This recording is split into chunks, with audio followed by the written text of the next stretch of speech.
us in Genesis 1, chapter 1, verses 1 through 5. In the beginning, God created the heavens and the earth. The earth was without form or void, and darkness was upon the face of the deep. And the Spirit of God was moving over the face of the waters. And God said, "Let there be light," and there was light. And God saw that the light was good, and God separated the light from the darkness.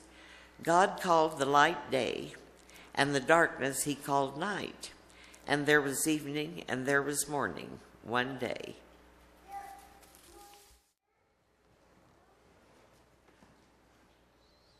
We read about in the beginning and the creation, the beginning of it. And many people think that that is the proof of God, is that God created the world. And since we can see the designer in the design, that we know there's a God. Well, that's true, but that is not the beginning of our story. You see, we are a people called Methodists. And the Methodists broke off from the Church of England, the Anglican Church. And we trace the Anglican Church back to the Catholic Church. And then about 1000 AD, the Christian Church divided into the Catholic branch and the Orthodox branch. They had a divorce over irreconcilable differences. But it goes back even farther, and Paul tells us that we, Gentiles, are grafted to the shoot of Jesse, to the people, the Hebrews, Israelites, Jews. And their story is our story. Their story does not start at the beginning. It starts when they say, they get together every year, have done so for 3,500 years, get together and they tell the story. We cried out when we were slaves in Egypt, and God came and freed us with a mighty hand and made us a nation. That's the story. And just a couple months ago, we joined them in that story. All Jews around the world and many, many Christians go back to that is the moment that changed everything. Because it's no longer God way out there. It's God came to us and saved us. It's a relationship. That's our story. Now, every religion has stories. We call them myths. We don't believe in them. We call them the truth if we do. But this story that we tell, that the Jewish people tell, well, we're right in the middle of it. We all have sagas and archetypes. We have the Star Wars stories. And yes, they're exciting. They speak to us about things.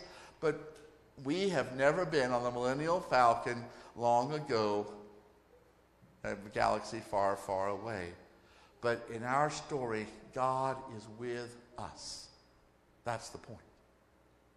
And then we have history. Because we're moving toward salvation. That's important. All the ancient cultures had stories about the beginnings. The Babylonians had a story about the god Ahura Mazda killing the dragon Tiamat and then making the world out of everything that was in that dragon's carcass. The sky is the rib cage, and this is this and that's that. And humans are made out of the intestines. Actually, the stuff in the intestine. That's a pretty low opinion of who humans are, you know? Well, in King David's time, there were people who were thinking about that. They said, we've got to have our own beginning story, our own creation story, because God didn't just chop something up and make us out of whatever's left over. We are made on purpose because God is in the process of salvation, of saving us. And so they told the story as we have it in the first chapter of Genesis. And this story is not about how the earth, the world came to be. This is a story about why. And so they say it in a poem. Here's a modern poem. Did you know that many, many years ago, God looked out at the whole universe and it was empty? The universe isn't empty now, is it? Let's find out how God made everything. It starts like this. Older than old, darker than dark, colder than cold. A single sound swept round and round, the rhythmic breath of God. This spirit breath was full of might, and when God breathed the first word, light, at God's command, as God had planned, light blazed and burst and glowed. Beholding light, God named it day, and night was what it pushed away. God watched light spread, then smiled and said, "What I have made is good." The first day passed. God spoke anew. "A sky," God said, "a dome of blue will draw the line in my design between the waters deep." God twirled a finger, spun a cloud, then two, then more. God said aloud, "This world of mine is really fine." The second day was done. The third day dawned, and God proclaimed the lower waters should be named. God called them seas, and then with ease God moved the waves aside. With twinkling eyes and potter's hands, God shaped the soil and sprinkled sands as fine as hair in places where the waters once had stood. "I think I'll call this new land Earth," God said, then told it to give birth to plants with seeds and fruits and trees and flowers and leaves and ferns. Asparagus, an apple green, a rose, a grape, a lima bean, a branch of pine, an ivy vine. God touched each one in turn. The fourth day, God peered into space. "Oh, wow," God said, "it's just the place to scatter far and wide the stars in galaxies galore. A comet there, an asteroid here, a planet shaped into a sphere. The moon, the sun, it's so much fun to make a universe." The fifth day, God made ducks and hens and larks and loons and pelicans and other birds with names absurd, like whippoorwill and finch. And then the oceans came alive, with eel that wriggle, whales that dive, with octopi and squids so shy they're hardly ever seen. "Now listen, birds, and listen, fish," God said. "I have a special wish that you will go and overflow the world that I have made." The sixth day opened full of sounds, from pigs and cows and basset hounds, from rats and bats and kitty cats. God's animals are loud, but still God added to the list, with bees that buzzed and snakes that hissed, with butterflies of every size and bouncing kangaroos. God could have stopped to take a break, but God had something more to make. "I need some friends whom I can send to do my work on earth." A gentle breath then left God's lips. It carved out feet and legs and hips and chest and face. The human race was what God brought to life. God told the humans, "Yes, it's true. I made this whole world just for you. To you I give all things that live, all creatures great and small.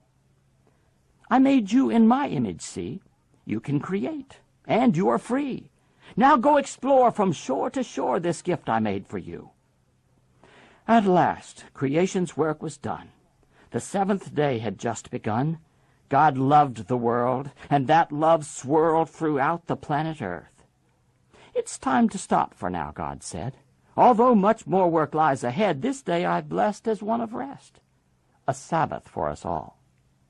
So, all we know, and all we see, the largest, farthest galaxy, the smallest flea, and you, and me, it all belongs to God.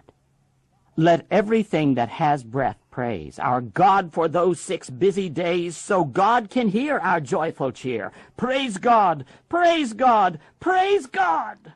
Creation is part of that relation.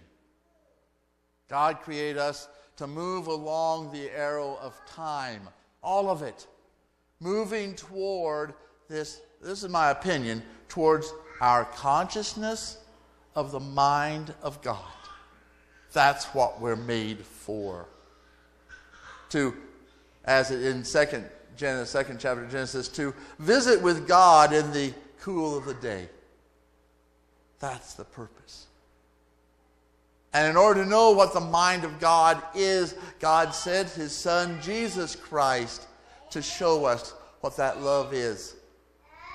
And Jesus brought us 3 things to keep us moving with the arrow of time. He revealed God's love. What does it look like? And it looks like reaching out to an untouchable leper like you and me and loving us anyway.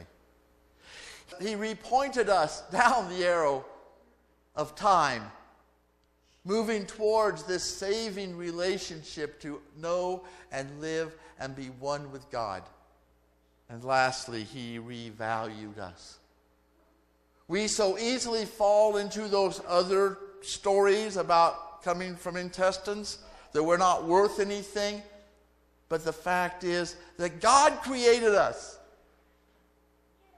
And he said, not only are we good, we are very good. And you know you are very good deep inside, especially as we follow the commandments of Jesus Christ. As we go out and make disciples of the world, spreading this good love, this good news, and we change the world along the arrow of time.